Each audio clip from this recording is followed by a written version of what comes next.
सो हे WhatsApp guys, कैसे हो आप लोग? आई होप अच्छे ही होंगे। तो गाइस आज आपके लिए लाया हूँ एक ज़बरदस्त और बढ़िया ब्लॉग। आपको याद ही होगा, हमने कुछ दिन पहले अपनी बाइक की मतलब कल्लो की सर्विस करवाई थी। तो उसका ब्लॉग आपके पास आ ही चुका है। तो आज हम लाए हैं उसके कुछ अपने ओनरशिप रिव्यू कि हमें जो इस फर्स्ट सर्विस के मतलब मान लो हमें कम से कम 50 से 60 दिन तो हो ही चुके हैं हमें इस बाइक को ऑन किए हुए।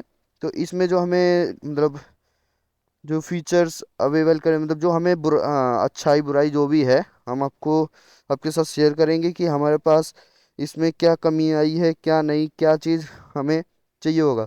तो चलो स्टार्ट करते हैं फटाफट।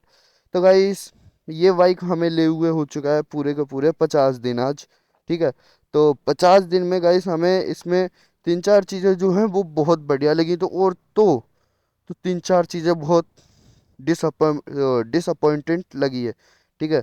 तो पिछले वीडियो में मैंने वैसे ज़्यादा कुछ क्लीन किया नहीं था कि मैं इसमें सर्विस में क्या क्या करवाया है, क्या क्या नहीं करवाया। इसमें मेजर इश्यूज क्योंकि हमारा एक्सीडेंट हुआ था तो उसमें भी कुछ डैमेज हुआ था, तो वो चीज़ हमने लगवाई। तो पहले मैं उसी टॉपिक से स्टार्ट करते हैं। तो गैस मेनली ज़्यादा मैंने कुछ नहीं कराया है। फर्स्ट, ये हमारा नट जो था वो ढीला हो गया था, इसको टाइट कराया, सबसे छोटा चीज़ है। सेकंड, हमारा ये लेग गार्ड टूट गया था। हमने काफ़ी बार वीडियो में बात भी की थी, हमारा एक्सीडेंट हुआ था, लेग गार्ड टूट गया। बट हमने अब लेग गार्ड इंस्टॉल करवा लिया है। ठीक है।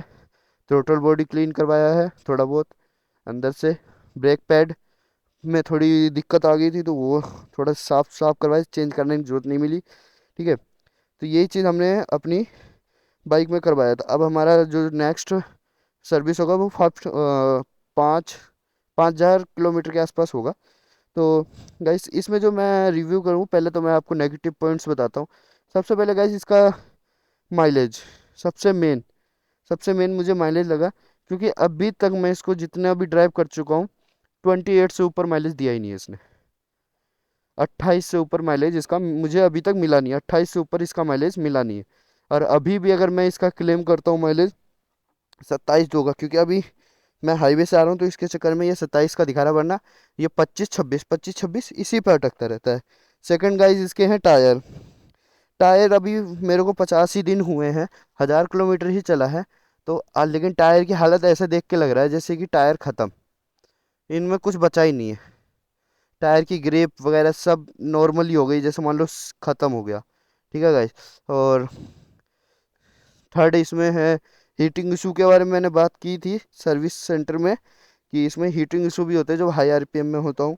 तो उन्होंने कहा है कि ये चीज़ जो है, ये इसमें अगर ये जैसे ज़्यादा वो कर रहा है ना, बबल कर रहा है, तभी इसकी हीटिंग इशू मानी जाती है, वरना नहीं मानी जाती। तो मैंने इसमें काफ़ी नोटिस नहीं किया है इसको एक बार भी कि इसमें हीटिंग इशू हो रहा है।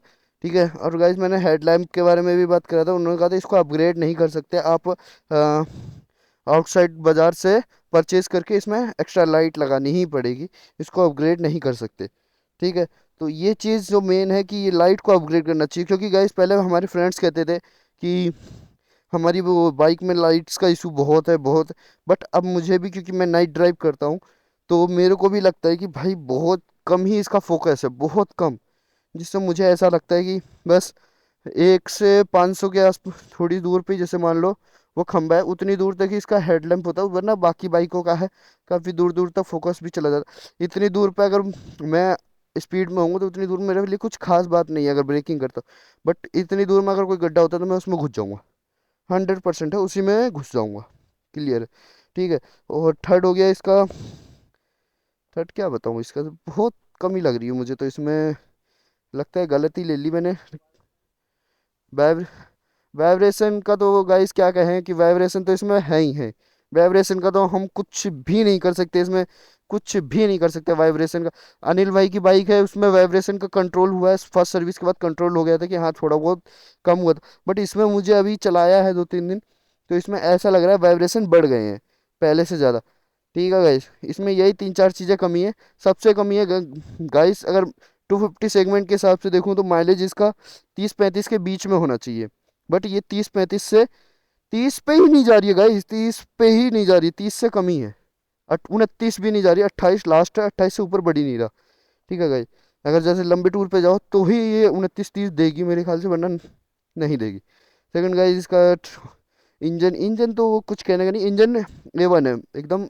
आह मज़ा मज़ा। इंजन में कोई दिक्कत नहीं है, ठीक है। बाकी ओवरऑल बाइक में कोई दिक्कत नहीं, मुझे बस यही 3 4 चीज़ इशू है मेन। बाकी ब्रेकिंग ठीक है, बाकी और एक्सीलेटर पावर सब ओके, सब बढ़िया, कोई दिक्कत नहीं। अब इसकी बात कर ले, तो हम कह रहे थे इसकी जो चीज़ है वो इंस्ट्रूमेंट क्लस्टर। गाइस मैंने इस पर रैपिंग कराई थी पिछले ब्लॉग में, अभी तक शायद आया नहीं होगा, मैंने डाला नहीं है अभी तक। इसकी रैपिंग कराई थी और अपना नाम लिखवाया था, दी मोटो ब्लॉगर शिवा। वो चीज़ काफ़ी बढ़िया। बट हाँ गाइस, इसमें एक चीज़ माननी पड़ेगी, सर्विस के बाद जो पिकअप है ना, इसका पिकअप बढ़ गया है। जो मेरे को फर्स्ट गियर पे ठीक थी, सेकंड गियर पे जो मुझे थोड़ी थोड़ी रिलायबल हो रही थी ना, कि जैसे ये उठ नहीं रही है, खींच नहीं रही है पावर, बट वो क्लियर हो गया। वह पावर अब एकदम प्रोड्यूस कर रही है, बहुत बढ़िया प्रोड्यूस कर रही है। जितना मेरे को रिलायबल चाहिए था, बहुत बढ़िया मेरे लिए सेगमेंट में है, ठीक है भाई। और आगे का फ्रंट टायर मेरे को ओके है। बैक टायर जो रेयर टायर है वो मेरे को बेकार लग रहा है, क्योंकि रेयर टायर को थोड़ा अपग्रेड करना चाहिए, उसमें थोड़ा करना चाहिए, कि वो टायर मेरे को काफ़ी बेकार लग रहा है। या फिर मेरे साथ ही ऐसे कंपनी ने स्कैम किया है कि ये मेरे को पुराना टायर ही दे दिया, इसमें मैंने चेक नहीं करा, ठीक है। बट अगर आप लेते हो नेक्स्ट, आप लेने वाले हो बाइक, तो मेरे ख्याल से आपको एक बार चेक जरूर करना है बाइक को, फुल फुल रिव्यू करना है कि बाइक कैसी है, ठीक है। मेरा क्या था, मैंने जिस जिस दिन मेरे को चाहिए थी बाइक, उसी दिन मेनली मैं गया, कैश डिपॉजिट किया और डिलीवरी ले ली। बट आप लोग इन्फेक्शन करके उसके बाद ही डिलीवरी लेना, मेरी राय ये है, ठीक है। और गाइस क्या कहें, इसका पावर के बारे में तो मैं कुछ कह ही नहीं सकता, पावर बहुत है। इसकी जो मेंटेनेंस कोर्स है वो बहुत हाई है गाइस, बहुत ज़्यादा। मैंने सोचा नहीं था कि इस सेगमेंट की बाइक को भी इतना मेंटेन के लिए इतना पैसा लगेगा। इस 250 सेगमेंट में अनिल भाई की बाइक है, उनकी बहुत कम मेंटेनेंस में हो जाता है, उनका 1500 के अराउंड होता है। बट मेरा गाइस, मेरा ये फर्स्ट सर्विस ही 2350 रुपीज़, मतलब 2350 रुपये की मेरे को इसमें फर्स्ट सर्विस का लग गया, ठीक है। और बाकी इंक्लूडेड चार्जेस 350 रुपये जो इसके लेग गार्ड के जुड़े हैं, वो इस 2700 2700 के अराउंड लग चुका है मेरे को पैसा इसमें। तो आपको बताना है कि ये बाइक रिलायबल है कि नहीं है। आपको मैं ये कहना चाहूँगा, अगर आप एक मिडिल क्लास से हो और आपकी ऊपर पूरी फैमिली का प्रेशर है, तो ना ही लेना इस बाइक को, वो बेटर रहेगा, इस बाइक को नहीं लेना। बट अगर आपकी सैलरी आपकी बजट से ऊपर है, अराउंड 20K से 30K के अराउंड है, तो आप इस बाइक को परचेज़ कर सकते हो, इसमें कोई प्रॉब्लम नहीं है, क्योंकि आप इसको तब मेंटेन कर सकते हो। मेरी सैलरी अराउंड इसी अराउंड में ही है, तो मैं इसको मेंटेन कर सकता हूँ, मेरे को कोई दिक्कत नहीं है। बट आपको एक चीज़ सोच के, अपनी फैमिली बैकग्राउंड सब चीज़ देख के लेनी पड़ती है। इसमें माइलेज आपको मेरे ख्याल से 30 kmpl का ही मिल पाएगा एंड टू एंड। मेरे ख्याल से भी 30 kmpl का, अभी भी 27 kmpl का माइलेज मेरे को दे रही है ये, ठीक है। अभी तक मैंने इसको कितना चला चुका हूँ आपको दिखा देता हूँ, अगर दिखे, इसमें मैंने 1100 मतलब 1180 किलोमीटर्स चला दिया है। तो गाइस ये रिव्यू मेरे को थोड़ा अच्छा लगा। बाकी पावर्स में, लुक्स में, KTM तो लुक्स में ही जानी जाती है, क्योंकि KTM एक ऐसी कंपनी है जिसने काफ़ी पहले स्टार्ट किया था, बट अब बजाज के साथ कोलैब करके ये करी, तो इसलिए मेरा जो मेरे लिए बजाज के साथ ही कोलैब हुआ है, तो बजाज का ही सर्विस सेंटर वहाँ पर मिला, बजाज का ही वहाँ पर सब चीज़ बजाज का ही था, ठीक है। बाकी गाइज आप लोग बताइएगा ब्लॉग में, कि कमेंट में, कि गाड़ी का लुक्स अभी इनहेंस हुआ है कि नहीं हुआ है, थोड़ा मैं मॉडिफिकेशन, क्या मॉडिफिकेशन करा सकता हूँ इसमें, क्या चीज़ इसमें लगाना चाहिए, क्या मॉडिफिकेशन करवाने चाहिए, वो चीज़ आप मुझे कमेंट करके बताओ, जिससे मैं इसको और बेहतर लुक दे सकूँ। तो आज का ब्लॉग यहीं ख़त्म करते हैं, मिलते हैं आपको नेक्स्ट ब्लॉग में। तब तक के लिए टाटा, सी यू, नारा, सब्सक्राइब करना मत भूलना, बाय बाय।